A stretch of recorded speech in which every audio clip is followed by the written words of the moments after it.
வணக்கம். இந்த பதிவு ஆசிரியர் தகுதி தேர்வு எஸ்ஜிடி படித்து கொண்டிருக்கும் ஆசிரியர்களுக்கான ஒரு பதிவு. இது புக் ஃபீடிங்.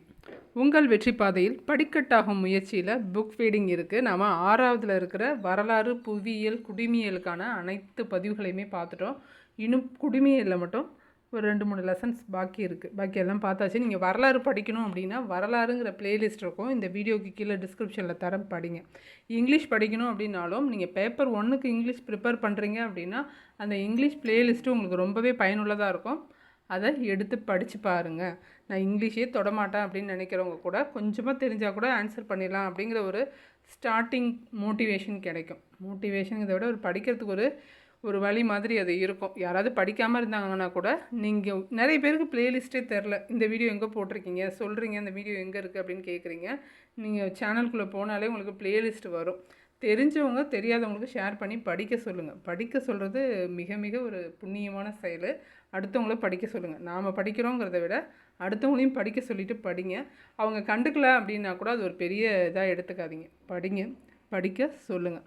இன்றைக்கி நாம் சமூக அறிவியலில் 100லேருந்து 200 வரைக்குமான கேள்விகள் பார்க்க போகிறோம். ஏற்கனவே 1லேருந்து 100 வரைக்குமான கேள்விகள் கொடுத்தாச்சு. நீங்கள் கேட்ட பதிவு தான் இது. 7ஆம் வகுப்பு வரலாறில் முக்கியமான கேள்விகள்.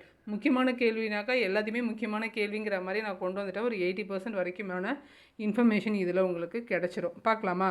பல சாலைகளை அமைத்தும் நாணயங்களை முகத்தல் அளவைகளையும், முகத்தல் அளவு இருக்கு இல்லையா, அதெல்லாமும் தரப்படுத்தியவர் யாருன்னு கேட்டிருக்காங்க. இந்த பதிவில் பார்த்திங்கன்னா உங்களுக்கு ஹுமாயூன், அக்பர், ஷெர்ஷா சூரி தான் அடிக்கடி வருவார். அவங்கள பற்றினதெல்லாம் நீங்கள் இதில் தெரிஞ்சுக்கலாம். 7th செகண்ட் டேர்மில் இருக்கும். இது செகண்ட் டைமில் செகண்ட் லெசன் மாதிரி வரும். நீங்கள் இதை படிச்சிட்டிங்க அப்படின்னா இது ஒரு ஆன்சர் கூட நீங்கள் சொல்லி பார்க்கலாம். ட்ரை பண்ணுங்கள். பல சாலைகளை அமைத்தும் நாணயங்களையும் முகத்தல் அளவுகளையும் தரப்படுத்தியவர் யார் அப்படின்னு கேட்டிருக்காங்க. தரப்படுத்தினது ஷெர்ஷா சூரி. தரப்படுத்தியவர் ஷெர்ஷா சூரி. பல நாணயங்கள், பல சாலைகளை அமைச்சார். நாணயங்களையும் முகத்தல் அளவு இருக்கு இல்லையா, அதெல்லாமும் தரப்படுத்தினது யார் அப்படின்னா ஷெர்ஷா சூரி. இன்னைக்கு வரைக்கும் அவர் கிராண்ட் சாலை அப்படிங்கிறது கூட அவர் தான் போட்டிருப்பார். தாஜ்மஹால் எந்த நதிக்கரையில் அமைந்துள்ளது? தாஜ்மஹால் யமுனை நதிக்கரையில் அமைந்துள்ளது. ராணி துர்காவதி எந்த பகுதியை சேர்ந்தவர்? ராணி துர்காவதி மாலவம் பகுதியை சேர்ந்தவர். பைரம் கான் என்பவரை பகர ஆளுநராக கொண்டு அக்பர் தனது எத்தனையாவது வயதில் அரியணை ஏறினார்? அக்பர் எத்தனாவது வயசில் அரியணை ஏறினார் அப்படிங்கிறதையும், பைரம் கான் தான் அவனுக்கு பாதுகாப்பாக வச்சுருப்பாங்க. இன் ஃப்யூச்சரில் அவர் பேசுகிறதே அக்பருக்கு பிடிக்காது. அதனால் அவரே ஆள் வச்சு செஞ்சிடுவார். பைரம் கான்கிறது தான் பாதுகாப்பு, அதாவது காப்பு அமைச்சர் மாதிரி இருப்பார். இவர் சொல்கிறத கேட்டு அவர் நடப்பார். ஏன்னா சின்ன வயசுங்கிறதுனால அப்படி கொடுத்துருப்பாங்க. எந்த வயதுன்னு சொல்லுங்கள்? 14 வயது. அக்பர் அரியணை ஏறினது 14ஆம் வயது. அடுத்து சந்த் பிபி ஆட்சி செய்த பகுதி எது? ஆன்சர் அகமது நகர். சந்த் பிபி ஆட்சி செய்த பகுதி எதுன்னு கேட்டிருக்காங்க? அகமது நகர். டேஷ் என்றால் அதிர்ஷ்டசாலி என்று பெயருள். இவருக்கு லைஃப்பில் அதிர்ஷ்டமே அவ்வளோவா இருந்திருக்காது, பேரில் மட்டும் இருந்துச்சுன்னு ஞாபகம் வச்சுக்கோங்க. ஹுமாயூன் அதிர்ஷ்டசாலி என்று பொருள். ஹுமாயூன்னா அதிர்ஷ்டசாலி அப்படின்னு பொருள். அடுத்து மேவார் அரசரான ராணா உதய் சிங்கை தோற்கடித்து அக்பர் எந்த ஆண்டு சிந்தூரை கைப்பற்றினார்? அக்பர் சிந்தூரை கைப்பற்றினது எந்த வருடம்? 1-5-6-8 1568. யாரை? மேவார் அரசரான ராணா உதய் சிங்கை தோற்கடித்து தான் சிந்தூரை கைப்பற்றினாங்க. கேள்வி எப்படி வேணா இருக்கும். வருடம் 1568. யாரை தோற்கடிச்சார்? சிந்தூரில் உதய் சிங்கை தோற்கடிச்சார், சிந்தூரை கைப்பற்றினார். அக்பர் ராந்தம்பூரை எந்த ஆண்டு கைப்பற்றினார்? 1569. அக்பர் ராந்தம்பூரை கைப்பற்றிய ஆண்டு 1569. ராணா பிரதாப்பை ஹால்டிகாட் போரில் அக்பர் வென்ற ஆண்டு? ஹால்டிகாட் போரும் கேட்டிருக்காங்க. ராணா பிரதாப்பை ஹால்டிகாட் போரில் வென்ற ஆண்டு 1576. இந்த போர்லாம் பொறுத்துகையில் கொடுப்பாங்க. அக்பர் இறந்த ஆண்டு 1605. அக்பர் இறந்த ஆண்டு 1605. டிஎன்பிஎஸ்சியாக இருந்தால் முக்கியமான கேள்வி. சேத்தக் என்பது யாருடைய குதிரை? சேத்தக் என்பது ராணா பிரதாப் சிங். இது கேட்டிருந்தாங்க. சேத்தக் என்பது யாரோட குதிரை? ராணா பிரதாப் சிங்குடைய குதிரை. சேத்தக், ராணா பிரதாப் சிங். சிக்கந்தராவில் யாருடைய உடல் அடக்கம் செய்யப்பட்டுள்ளது? சிக்கந்தராவில் யாருடைய கல்லறை இருக்குது? அக்பரது உடல் அடக்கம் செய்யப்பட்டது சிக்கந்தாரா. 13வது கேள்வி, ராஜா மான்சிங் என்பவரை எந்த பகுதி ஆளுநராக அக்பர் நியமித்தார்? ராணா மான்சிங் என்பவரை எந்த பகுதி ஆளுநராக அக்பர் நியமித்தார்? காபூல். ஆன்சர் காபூல். அடுத்து, வாள் வலிமையின் மூலம் பெறப்படும் ஆயுதங்களை காட்டிலும் அன்பின் மூலம் பெறப்படும் ஆயுதங்களின் ஆயுள் அதிகம் என்பதை உணர்ந்தவர் யார்? நம்ம அக்பர் தான். அன்பால் ஆட்சி செய்தது யார் அப்படின்னு கூட கேட்கலாம். அன்பை ஒரு ஆயுதமாக வச்சுருந்தது யாருன்னு கேட்டிருக்காங்க. ஆன்சர் அக்பர். உண்மையுமே அதான். ஒருத்தவங்களை கோபமாக பேசியோ இல்லை கட்டளை போட்டோ பயமுறுத்தியோ வாங்குகிற வேலை பாதி தான் கிடைக்கும். ஆனால் நீங்கள் அன்பால் ஃபுல்லாக ஆக்கிரமித்து வேலை செஞ்சீங்கன்னா அவங்களோட ஃபுல் எக்ஸ்ட்ரீமையே உங்களுக்கு கொடுப்பாங்க. அதே மாதிரி தான் நீங்கள் யாரையுமே கையாளுறதும். அவங்கள அன்பால் கையாண்டிங்க அப்படின்னா ரொம்ப கடினமானது அது. இருந்தாலும் அதை செஞ்சீங்க அப்படின்னா அவங்கள்ட்டேருந்து ஃபுல் அவுட்புட்டை உங்களால் வாங்க முடியும். 15வது கேள்வி பாருங்கள். ஜிஸ்யா என்னும் புனித வரியை நீக்கியவர் யார்? ஜிஸ்யானா முஸ்லீம் அல்லாதவர்களுக்கு விதிக்கப்பட்ட வரி, காப்பு வரின்னு கூட இதை சொல்லுவாங்க. இதை ஸ்டார்ட் பண்ணது குதுப்தீன் ஐபக் தான் ஸ்டார்ட் பண்ணியிருப்பார். நீக்கினது அக்பர். திரும்பவும் இதை கொடுத்துருப்பாங்க. அதை பண்ணது யாருன்னா அவுரங்கசீப் தான் திரும்பவும் ஸ்டார்ட் பண்ணியிருப்பார். இப்போ கேள்வி, ஜிஸ்யாவை நீக்கினது யாருன்னு தான் கேட்டிருக்காங்க. அப்போ ஆன்சர் அக்பர். ஜிஸ்யாவை நீக்கினது அக்பர். அதே மாதிரி பந்தேப்பூர் சிக்ரியில் இபாதத் கானா அமைத்தவர் யாருன்னு கேட்டிருக்காங்க. இதை பண்ணது அக்பர். எதுக்காக இபாதத் கானா அப்படின்னா எல்லா மதத்தில் இருக்கிற தலைவர்களும் சேர்ந்து டிஸ்கஸ் பண்ணுறதுக்கான ஒரு இடம் அப்படின்னு நினச்சிக்கோங்களேன். எல்லா மதங்களும் தலைவர்கள் பேசிக்கொள்கிற ஒரு இடம் தான் இபாதத் கானா. அமைத்தது அக்பர். 17வது கேள்வி, தனது வாழ்நாளின் இறுதி 8 ஆண்டுகளை ஆக்ரா கோட்டையில் முசமன் ஃப்ரூஜுங்கிற இடத்துல தான் அவரை சிறையில் வச்சுருப்பார். யார் வச்சது அப்படின்னு கேட்டிருப்பாங்க. தனது வாழ்நாளில் இறுதி 8 ஆண்டுகள் சிறையில் கழித்தது யார் அப்படின்னா ஷாஜகான். சிறையில் தான் இருந்தார். வச்சது யாருன்னு கேட்டாங்கன்னா அவுரங்கசீப். இவரோட பையன் தான். ஷாஜகானோட பையன் அவுரங்கசீப் தான் இவரை 8 ஆண்டுகள் சிறையில் ரொம்ப நோய்வாய்ப்பட்டிருப்பார். அதனால் நோய்வாய்ப்பட்டிருந்தாலும் வைக்கிறது தப்பு தான். ஆனால் சிறையில் வச்சுருந்துருப்பார். வச்சது அவுரங்கசீப். அப்பா யார்? ஷாஜகான். தாஜ்மஹாலை கட்டினது யார்? அவரே தான். இசை மேதை தான்சேன் மற்றும் ஓவியர் தஷ்வந்த் யாருடைய அவையை அலங்கரித்தார்? யாரோட அவைக்கு தான் வந்தார்? ஜிஸ்யாங்கிற வரியை நீக்கினார் இல்லையா, அவரோட அவைக்கு தான் வந்தாங்க. யார்? இசை மேதை தான்சேன் மற்றும் ஓவியர் தஷ்வந்த் யாருடைய அவையை அலங்கரித்தனர்? அக்பரது அவையை அலங்கரித்தனர். ஜஹாங்கீர் என்பதன் பொருள் என்ன? ஜஹாங்கீர் என்பதன் பொருள் உலகத்தை கைப்பற்றியவர். ஜஹாங்கீர்னா என்ன பொருள்? உலகத்தை கைப்பற்றியவர்னு பொருள். அடுத்து, நூர்ஜஹான் என அறியப்பட்ட மெஹருநிசா யாருடைய மனைவி? நூர்ஜஹான் என அறியப்பட்ட மெஹருநிசா ஜஹாங்கீரின் மனைவி. ஜஹாங்கீரோட மனைவி தான் நூர்ஜஹான். அவரை மெஹருநிசான்னு சொல்லுவாங்க. அடுத்து, ஆங்கிலேயர் முதலில் யாருடைய அரசவைக்கு அனுமதி பெற்று சூரத்தில் முதல்ல வணிகத்தை ஸ்டார்ட் பண்ணதுக்கு காரணமாக இருந்தது யார் தான்? முகலாயர்களில் ஒருத்தர் தான். அவர் தான் பர்மிஷன் கொடுத்தாரு. யார்? ஜஹாங்கீர். ஜஹாங்கீர் பர்மிஷன் கொடுத்ததுனால தான் ஆங்கிலேயர்கள் உள்ளே வந்தாங்கங்கிறத ஞாபகம் வச்சுக்கோங்க. ஆங்கிலேயர்கள் ஜாங்கிரி சாப்பிட்டு வந்தாங்கன்னு கூட ஞாபகம் வச்சுக்கோங்க. ஜஹாங்கீர், ஜாங்கிரி. அடுத்து, ஆலம்கீர் என்பதன் பொருள் என்ன? ஆலம்கீர் அப்படிங்கிறது அவுரங்கசீப்போட பேர். ஆலம்கீர் அப்படின்னா உலகத்தை கைப்பற்றியவர். ஆலம்கீர்னா உலகத்தை கைப்பற்றியவர். 22க்கு ஆன்சரு உலகத்தை கைப்பற்றியவர். ஆலம்கீர் அப்படின்னு சொல்லுவாங்க. ஆலம்கீர் என்ற பட்டத்தை சூட்டி கொண்டவர் யாருன்னா நம்ம அவுரங்கசீப் தான். நான் தான் உலகத்தை கைப்பற்றணும்னு அவரே பேரை சூட்டிக்கிட்டாரு. அவுரங்கசீப் ஆலம்கீர் என்ற பட்டத்தை சூட்டி கொண்டார். சலீம் என்பது யாருடைய பெயர்? சலீம் என்பது யாருடைய பெயர்? ஜஹாங்கீரின் பெயர். சலீம்ங்கிறது ஜஹாங்கீரோட பெயர். ஒரு தடவை படிக்கும்போது கொஞ்சம் கன்ஃபியூஷனாக இருக்கும். திரும்ப 2வது தடவை கேட்டிங்கன்னா கிளியர் ஆகிடும். அடுத்து பாருங்கள், அகமது நகருக்கு எதிரே எந்த ஆண்டு ஷாஜகான் படையெடுத்தார்? எந்த ஆண்டு படையெடுத்தார்? ஆன்சர் 1632. 1632. அடுத்து, முகலாயர்களின் பொற்காலம் என அழைக்கப்படுவது யாருடைய காலம்? யாருடைய காலம்? ஷாஜகானோட காலம். முகலாயர்களின் பொற்காலம் என அழைக்கப்படுவது ஷாஜகானின் காலம். இங்கிலாந்து அரசர் முதலாம் ஜேம்ஸ் அவர்களின் பிரதிநிதி தாமஸ் ரோ யாருடைய அரசவைக்கு வந்தார்? யாரோட அரசவைக்கு வந்தார்? முன்னாடி கேள்வியை கரெக்டாக கேட்டிருந்தீங்கன்னா இப்போ சொல்லியிருப்பீங்க. ஜஹாங்கீர். ஜஹாங்கீர் தானே பர்மிஷன் கொடுத்தது, அவரோட அவைக்கு தான் வந்தாங்க. யார்? இங்கிலாந்து அரசர் முதலாம் ஜேம்ஸ் தான் அனுப்பி வைக்கிறாரு. தாமஸ் ரோ அவர் தான் அனுப்பி வைக்கிறாரு. அவர் யாரோட அரசவைக்கு வராரு? ஜஹாங்கீரின் அரசவைக்கு வராரு. இந்த கேள்விகள் மிக மிக முக்கியமானது.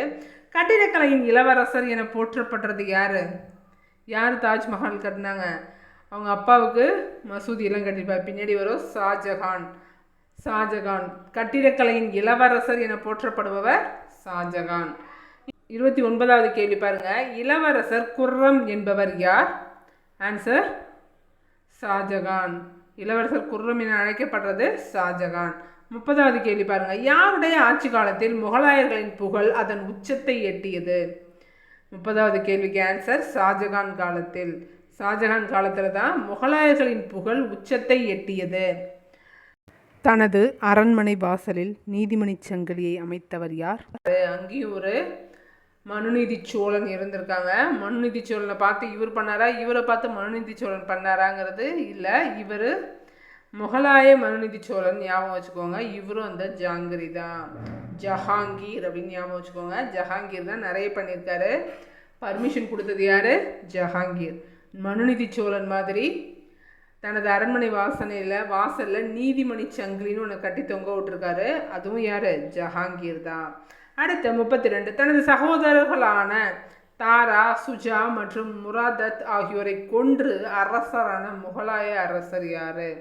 32 அவுரங்கசீப். அவுரங்கசீப் தான் தனது சகோதரர்களான தாரா, சுஜா மற்றும் முராத் ஆகியோரை கொன்று அரசனையில் ஏறினார். இவங்க அப்பாவை என்ன பண்ணார்? அவுரங்கசீப்போட அப்பா யார்? ஷாஜகான். அவங்க அப்பாவை சிறையில் வச்சார், சகோதரர்களை கொன்னார். அவ்வளோ நல்லவர் இந்த அவுரங்கசீப். ரொம்ப சீப்பான ஆள், ஞாபகம் வச்சுக்கோங்க, அவுரங்கசீப். அடுத்து 33வது கேள்வி. குஷ்ரு என்பவர் யாருடைய மகன்? குஷ்ரு என்பவர் யாருடைய மகன்? ஜஹாங்கீரின் மகன். யாருடைய மகன்? ஜஹாங்கீரின் மகன் தான் குஷ்ரு. 34வது கேள்வி. இந்துக்களின் மீது ஜிஸ்யா எனப்படும் புனித வரியை மீண்டும் விதித்தவர் யார்? நம்ம அவுரங்கசீப். ரொம்ப சீப்பானவர், ஞாபகம் இருக்கா? அப்பாவை சிறையில் வச்சார், பிரதர் சிஸ்டர்ஸை கொலையே பண்ணிட்டாரு. இந்த அவுரங்கசீப் என்ன பண்ணார்? ஜிஸ்யாவை மறுபடியும் கொண்டு வந்தார். நீக்கினது யார்? அக்பர். திரும்ப கொண்டு வந்தது அவுரங்கசீப்பான ஆள், திரும்ப கொண்டு வந்தார் அப்படின்னு ஒரு மைண்ட் செட் பண்ணிக்கோங்க. அடுத்து 35. குரு ராமதாஸுக்கு இடம் வழங்கியவர் யார்? இந்த இடத்துல தான் பின்னாடி ஹரிமித்ரா சாஹிப்ங்கிற கருவறையும் கட்டப்பட்டுச்சு. குரு ராமதாஸ்க்கு இடம் வழங்கினது யார்? அக்பர். இங்கு ஹர்மிந்தர் சாஹிப்போட கருவறை இங்கே தான் கட்டப்பட்டது, கொடுத்தது அக்பர். 36வது கேள்வி. முகலாயர் காலத்தில் அரண்மனை நிர்வாகத்தை கவனித்தவர் யார்? முகலாயர் காலத்தில் அரண்மனை நிர்வாகத்தை கவனித்தவர் மிர்சமான். மிர்சமான்கிறவர் தான் அரண்மனை நிர்வாகத்தை கவனித்தார். 37வது கேள்வி பாருங்க. முகலாயர் காலத்தில் இராணுவத்துறை அமைச்சராக இருந்தவர் யார்? 37 மிர்சபாஷி. மிர்சபாஷி தான் இராணுவத்துறை அமைச்சர் யாருன்னா மிர்சபாஷி. எந்த முகலாயரின் அரசின் சொந்த நூலகத்தில் 4000க்கும் மேற்பட்ட கையெழுத்து பிரதி இருந்துச்சு? யாரோட லைப்ரரியில் 4000க்கும் மேலே அட்டண்டன்ஸ் இருக்குது அப்படின்னு பார்த்தீங்கன்னாக்கா 38க்கு அக்பர். அக்பர் தான் லைப்ரரி வச்சுருக்காரு. அங்கே கையெழுத்து பிரதி 4000த்துக்கு மேலே இருந்திருக்கு. முகலாயர் காலத்தில் வருவாய் மற்றும் செலவுத்துறை அமைச்சராக இருந்தவர் யார்? 39க்கு வஜீர். ஹிஸ்ட்ரி ரொம்பவே ஈஸி. ஃபஸ்ட்டு படிக்கும்போது தான் அவங்களுக்கு பயங்கரமாக குழப்பம். நீங்கள் புக்கை படித்து இதுக்கு ஆன்சர் பண்ணிங்கன்னு வச்சுக்கோங்களேன். எவன் நல்லவன், எவன் கெட்டவன், யாருக்கு அப்பா யார், யாரோட பையன் யார், இதை யார் பண்ணாங்க அப்படிங்கிறது ஃபுல் வியூ உங்களுக்கு மைண்டில் ஓடிக்கிட்டே இருக்கும். நான் வேறு யாராவது தப்பாக சொன்னால் கூட நீங்கள் மாத்திர லெவலுக்கு வந்துடும். திரும்ப திரும்ப படிங்க. யார் வீடியோ போட்டாலும் படிங்க. உங்கள் வாய்ஸுக்கு, உங்கள் மைண்டுக்கு எந்த வாய்ஸ் போய் மேட்ச் ஆகுதோ அதை தொடர்ந்து படிங்க. ஒன்று பார்க்குறீங்க அப்படின்னா இது நல்லா இருக்குது, நம்ம படிக்கிறதுக்கு இது யூஸ் ஆகும் அப்படின்னு நினச்சிங்கன்னா அதை சேவ் பண்ணி வச்சுக்கோங்க. அப்போ தான் அது கண்டினியூவாக உங்களுக்கு கிடைக்கும். அந்த வாய்ஸே உங்களுக்கு யூஸ் ஆகிற மாதிரி இருக்கும். யூஸ் ஆகிறத விட்டுறாதீங்க, படிங்க. முகலாயர் காலத்தில் வருவாய் மற்றும் செலவுத்துறை அமைச்சராக இருந்தவர் யார்? வஜீர். அடுத்து முகலாயர்கள் காலத்தில் இஸ்லாமிய சட்டங்களை நடைமுறைப்படுத்தியவர் யாருன்னு கேட்டிருக்காங்க. நம்ம சதாவுஸ் சுடூருங்கிறவர் தான் வந்து முகலாயர் காலத்தில் இஸ்லாமிய சட்டங்களை நடைமுறைப்படுத்தினது. 41 முகலாயர் காலத்தில் பிரதம மந்திரி எவ்வாறு அழைக்கப்பட்டார்? நவீன பிரதம மந்திரிக்கு ஈக்குவலான அப்போது பிரதம மந்திரியாக யார் அழைக்கப்பட்டாங்க அப்படின்னு கேட்டிருக்காங்க. வகீல் தான் வந்து முகலாயர் காலத்தில் பிரதம மந்திரி. 42 அவுரங்கசீப் மரணமடைந்த ஆண்டு 1707. அவுரங்கசீப் மரணமடைந்தது 1707. எந்த ஆண்டு சிவாஜி தன்னை நாட்டின் பேரரசராக அறிவித்து கொண்டார்? எந்த ஆண்டு? 1674. 1674 ஞாபகம் வச்சுக்கோங்க. 1674 தான் வந்து சிவாஜி தன்னை நாட்டின் பேரரசராக அறிவித்தார். முகலாயர் காலத்தில் தலைமை நீதிபதியாக இருந்தவர் யார்? காஜி.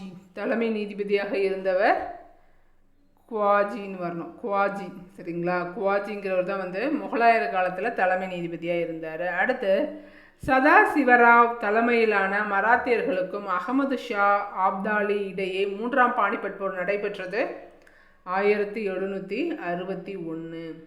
1761. 46 பாருங்க. ராஜா தோடர்மால் யாருடைய வருவாய்த்துறை அமைச்சராக இருந்தார்? ராஜா தோடர்மால் அக்பரது வருவாய்த்துறை அமைச்சர் தான் வந்து ராஜா தோடர்மால். 47 ஜப்தி முறையை அறிமுகம் செய்தவர் யார்? ஜப்தி முறையை அறிமுகம் செய்தவர் அக்பர். அபுல் பாசஸ், அப்துல் பைசி, அப்துல் ரஹீம் கான், கானா, பீர்பால், ராஜா தோடர்மால், ராஜா பகவன் தாஸ் இவங்க எல்லாருமே வந்து அவையில் சிறந்தவர்கள். இவங்க சிறந்தவர்களாக இருந்தாங்க. யாரோட அவையில் இருந்தாங்க?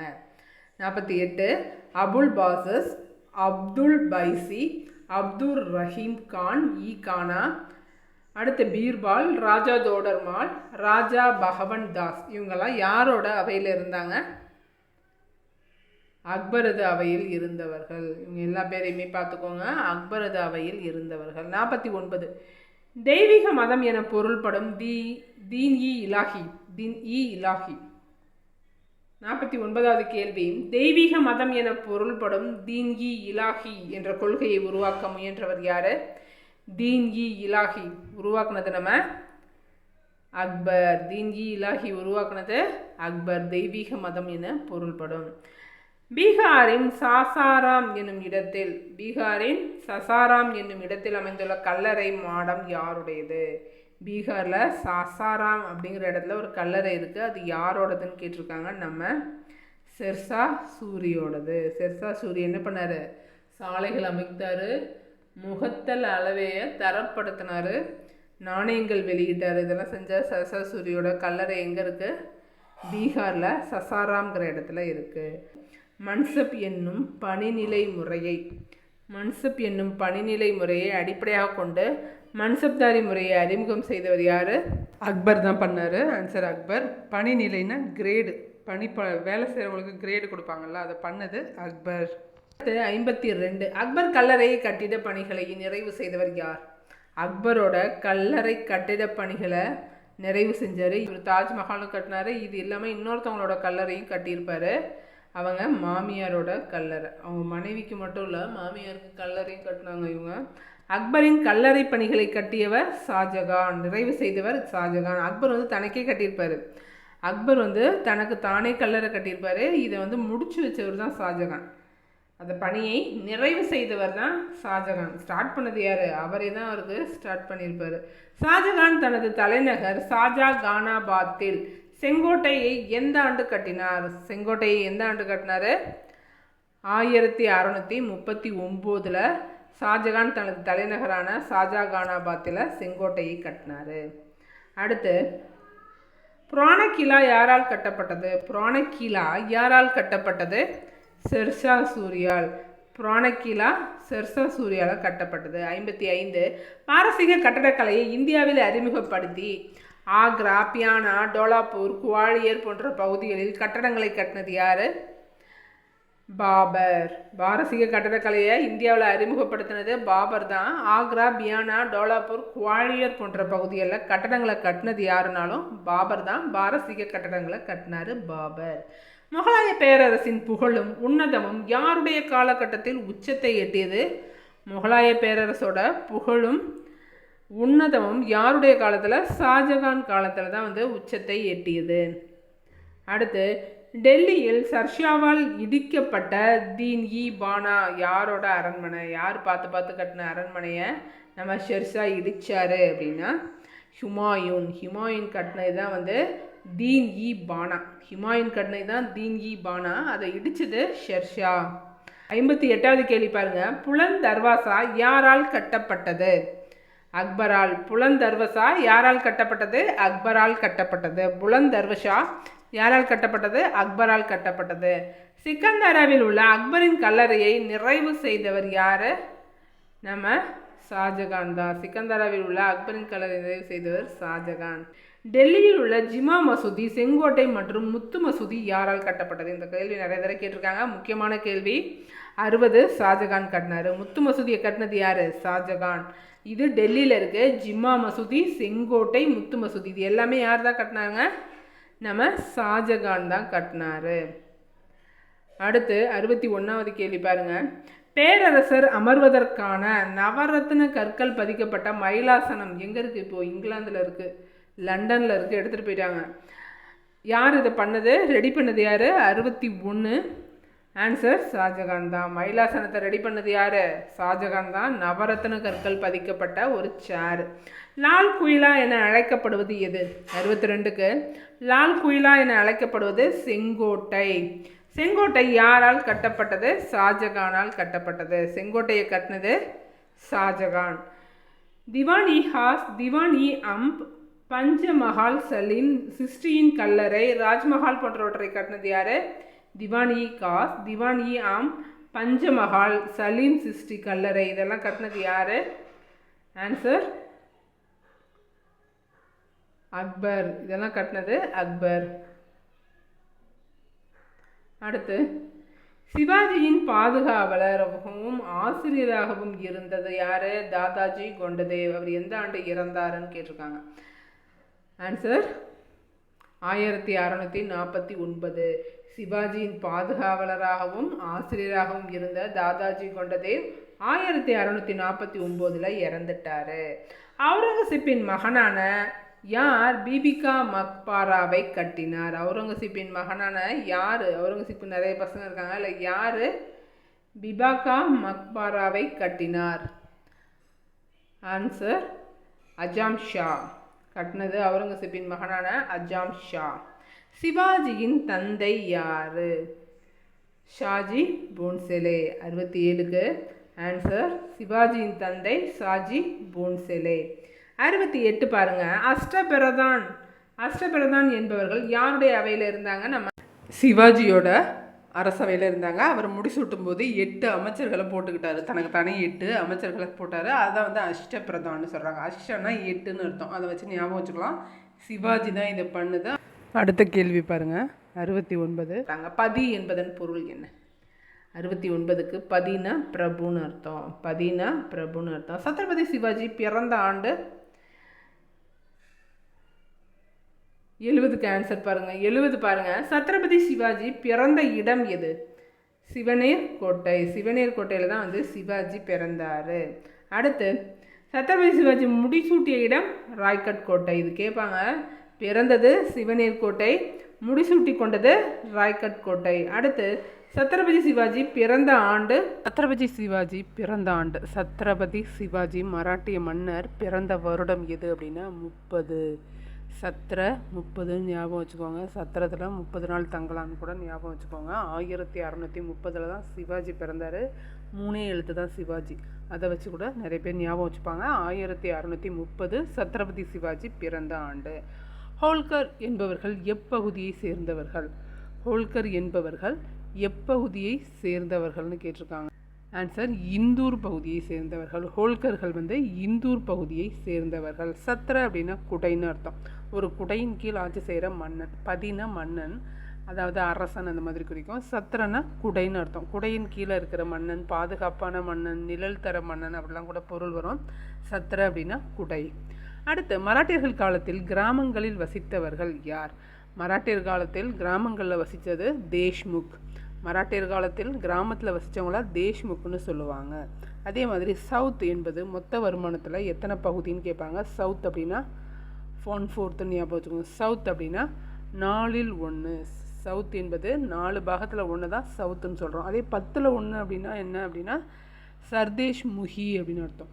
10ல் 1 அப்படின்னா சர்தேஷ் முகி. 10ல் 1 சர்தேஷ் முகி. அடுத்து 78வது கேள்வி பாருங்கள். சத்ரபதி சிவாஜி முடிசூட்டிய ஆண்டு 1674. எப்போ பிறந்தார்? 1630 பிறந்தார். எப்போ முடிசூட்டி கொண்டார்? 1674 முடிசூட்டி கொண்டார். அடுத்து 79வது கேள்வி பாருங்கள். ஆவண காப்பாளர் என்பவர் யார்? ஆவண காப்பாளர் யார்னா குல்கர்னி.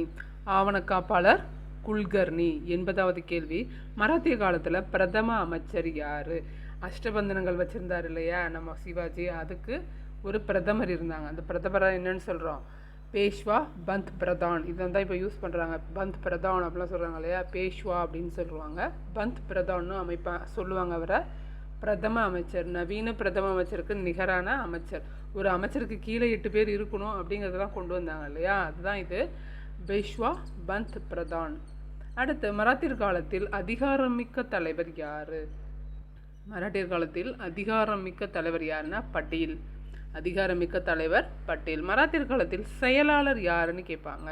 யார் அப்படின்னா சச்சிவ். சுர்நாவிஸ் சச்சிவ் தான் செயலாளர். மராத்தியர் கால செயலாளர் யார் அப்படின்னா சுர்நாவிஸ் சச்சிவ். அடுத்து வாக்கிய நாவிஸ்னு வருவாங்க. சிவாஜியில் 8 அமைச்சரில் உள்துறை அமைச்சர் யாருன்னு கேட்பாங்க. வாக்கிய நாவிஸ்ங்கிறவர் தான் உள்துறை அமைச்சர். 8 அமைச்சர்களில் உள்துறை அமைச்சர் வாக்கிய நாவிஸ். அடுத்து பிராமணர் அல்லாத உடைமையாளர்களுக்கு சொந்தமான நிலம். 84வது கேள்வி பாருங்க. பிராமணர் அல்லாத உடைமையாளர்களுக்கு சொந்தமான நிலம் எவ்வாறு அழைக்கப்பட்டது? வேளாண் வகை என்று அழைக்கப்பட்டது. பிராமணர் அல்லாத உடைமையாளர்களுக்கு வழங்கப்பட்ட நிலம் வேளாண் வகை என்று அழைக்கப்பட்டது. மராத்தியர் காலத்தில் தலைமை தளபதி யார்? மராத்தியர் காலத்தில் தலைமை தளபதி சேனாதிபதி சரி-இ நௌபத். சரி-இ நௌபத்னு சொல்லுவாங்க. சேனாதிபதி இல்லைன்னா சரி-இ நௌபத். 86வது கேள்வி. 86வது கேள்வி பாருங்க. மராத்தியர்களின் நிதி அமைச்சர் எவ்வாறு அழைக்கப்படுகிறார்? மராத்தியர்களில் நிதி அமைச்சர் அமர்த்தியா மஞ்சும்தார்னு அழைக்கப்படுறாரு. அமர்த்தியா இல்லைன்னா மஞ்சும்தார்னு அழைக்கப்படுறது தான் மராத்தியர்களில் நிதி அமைச்சரை மஞ்சும்தார்னு சொல்லுவாங்க. அடுத்து 87வது கேள்விக்கு ஆன்சர் பாருங்கள். பான்ஸ்லே என்பவர்கள் எப்பகுதியை சேர்ந்தவர்கள்? நாக்பூர் பகுதியை சேர்ந்தவர்கள். பான்ஸ்லே நாக்பூர் பகுதி. அடுத்து மராத்தியர் காலத்தில் தலைமை அர்ச்சகர் எவ்வாறு அழைக்கப்பட்டார்? மராத்தியர் காலத்தில் பண்டிட் ராவ்னு அழைக்கப்பட்டாங்க தலைமை அர்ச்சகர். மராத்தியர் காலத்தில் தலைமை அர்ச்சகர்கள் எவ்வாறு அழைக்கப்பட்டார்கள்? பண்டிட் ராவ் என்று அழைக்கப்பட்டார்கள். 89. மராட்டியர் காலத்தில் வெளியுறவுத்துறை அமைச்சர் யார்? 89வது கேள்வி பாருங்க. மராத்தியர் காலத்தில் வெளியுறவுத்துறை அமைச்சர் யாருன்னா சுமந்த் சுபீர். சுமந்த் சுபீர் தான் மராத்தியர் காலத்தின் வெளியுறவுத்துறை அமைச்சர். சாஹு என்பதன் பொருள் என்ன? நேர்மையானவன் அர்த்தம். சாஹுங்கன்னா நேர்மையானவர். நேர்மையானவர், நல்லவர் அப்படி கூட சொல்லலாம். சாஹு என்பதன் பொருள் நேர்மையானவர். 91வது கேள்வி பாருங்க. கேக்பாட் என்பவர் எந்த பகுதியை சேர்ந்தவர்? கேக்பாட் என்பவர் எந்த பகுதியை சேர்ந்தவர்? பரோடா பகுதியை சேர்ந்தவர் தான் கேக்வாட். அடுத்து பேஷ்வாக்கள் எப்பகுதியை சேர்ந்தவர்கள்? பேஷ்வாக்கள் பூனே பகுதியை சேர்ந்தவர்கள். பேஷ்வாக்கள் பூனே பகுதி. போன்ஸ்லே தான் நாக்பூர் பகுதியை சேர்ந்தவர்கள். ராஜா தரங்கிணி என்ற நூலின் ஆசிரியர் யார்? ராஜா தரங்கிணி கல்ஹனார். ராஜா தரங்கிணி ஒரு வரலாற்று ஆசிரியர் தான் கல்ஹனார். ராஜா தரங்கிணி எழுதினவர் கல்ஹனார். அடுத்து 94வது கேள்வி. கவி கலாஷ் என்பவரின் செல்வாக்குக்கு ஆட்பட்டிருந்தவர் யார்? கவி கலாஷுங்கிறவர் ஒரு அர்ச்சகராக இருப்பார், கோவில் பூசாரியாக இருப்பார். அவருக்கு ஆட்பட்டிருந்தவர் யாருன்னா சாம்பாஜி. அவரோட செல்வாக்குக்கு ஆட்பட்டிருந்தவர் சாம்பாஜி.